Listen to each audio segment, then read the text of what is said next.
दोस्तों, आज केंद्रीय परिवहन मंत्री नितिन गडकरी की तरफ से बड़ी घोषणा की गई कि 100% इथेनॉल से चलेगी गाड़ियां। इस नए प्रोजेक्ट को सरकार ने मंजूरी दे दी है। परिवहन मंत्री गडकरी बोले कि 6 सप्ताह में कंपनियां इसके लिए गाड़ियां लॉन्च करेगी, जिससे हमारे देश में प्रदूषण भी घटेगा और आम लोगों का पेट्रोल का खर्च भी घटेगा। आइए देखते हैं केंद्र सरकार के इस प्लान को थोड़ा विस्तार से। दरअसल अभी आपको पता होगा, मौजूदा समय में हमारे देश में 20% इथेनॉल वाले फ्यूल बेचे जा रहे हैं पेट्रोल पंपों पर, लेकिन अब केंद्र सरकार का प्लान है 100% शुद्ध इथेनॉल से गाड़ियां चलाई जाएगी, यानी 100% प्योर इथेनॉल को ईंधन के रूप में इस्तेमाल किया जाएगा। और इस प्लान को केंद्र सरकार ने मंजूरी भी दे दी है। खुद केंद्रीय सड़क परिवहन राजमार्ग मंत्री नितिन गडकरी की तरफ से नागपुर में एक प्रेस कॉन्फ्रेंस के दौरान इस बात की जानकारी दी गई। इस दरमियान उन्होंने कहा कि अगले 6 सप्ताह में बाजार में प्योर इथेनॉल से चलने वाली कारें भी आ जाएगी। वो बोले कि ऑटोमोबाइल सेक्टर ने इस बदलाव को स्वीकार कर लिया है। नितिन गडकरी के मुताबिक Toyota, Suzuki, MG Motors, Hyundai समेत अन्य कंपनियां अगले 6 सप्ताह के अंदर अपने ऐसे नए मॉडल्स भारतीय बाजार में लॉन्च करने जा रही हैं जो पूरी तरह से इथेनॉल से चलेंगे।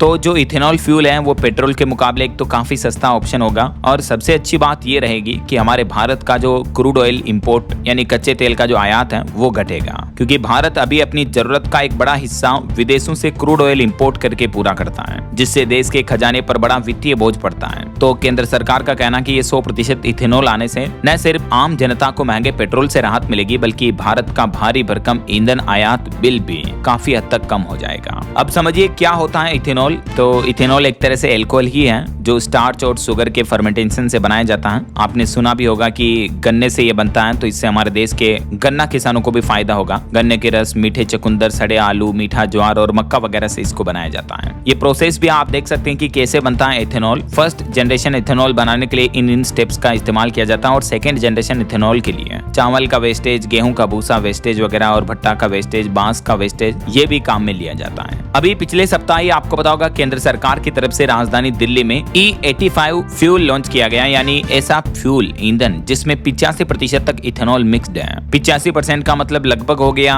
पूरा इथेनॉल ही है, लेकिन फिर भी उसमें कुछ कुछ पेट्रोल होता है। तो अभी फ्लेक्स फ्यूल जो है, टोटल केंद्र सरकार ने 4 प्रकार के फ्लेक्स फ्यूल निकाल रखे हैं। E5 जिसमें 5% इथेनॉल मिक्स्ड होता है, E10, E20 और E85 तक अवेलेबल है अभी। लेकिन अब केंद्र सरकार का प्लान है E100 तक, यानी प्योर ही इथेनॉल ही होगा और उसी से गाड़ियां चलाई जाएगी। लेकिन अभी मौजूदा समय में जो हमारी कंट्री में गाड़ियां चल रही हैं, उनके इंजन प्योर इथेनॉल से चलने लायक नहीं है। तो इसीलिए केंद्र सरकार ने अब ऑटोमोबाइल कंपनियों को भी इस बारे में गाइडलाइंस जारी की है। तो अब जो मारुति वगैरह, हुंडई, ये जो कंपनियां कारें बनाएगी ना, वो 100% इथेनॉल से चलने वाली कारें बनाएगी। तो उनका इंजन ही इस तरह से रिफाइन होगा कि वो कंप्लीट इथेनॉल फ्यूल से भी चल सकेगी ऐसा। तो ये मौजूदा समय में केंद्र सरकार का प्लान है। और बाकी इस पर आपकी क्या राय है? आपकी राय विचार कमेंट करके बताएगा जरूर। साथ ही इस वीडियो को लाइक और शेयर करना। DLS न्यूज चैनल को सब्सक्राइब करके बेल आइकन जरूर दबा देना, रोजाना ऐसी इंफॉर्मेटिव जानकारियां, महत्वपूर्ण समाचार देखते रहने के लिए। ओके, ख्याल रखिएगा अपने आप का, अपने परिवार का। मिलेंगे अगले नेक्स्ट अपडेट में, तब तक के लिए जय हिंद, जय भारत, वंदे मातरम।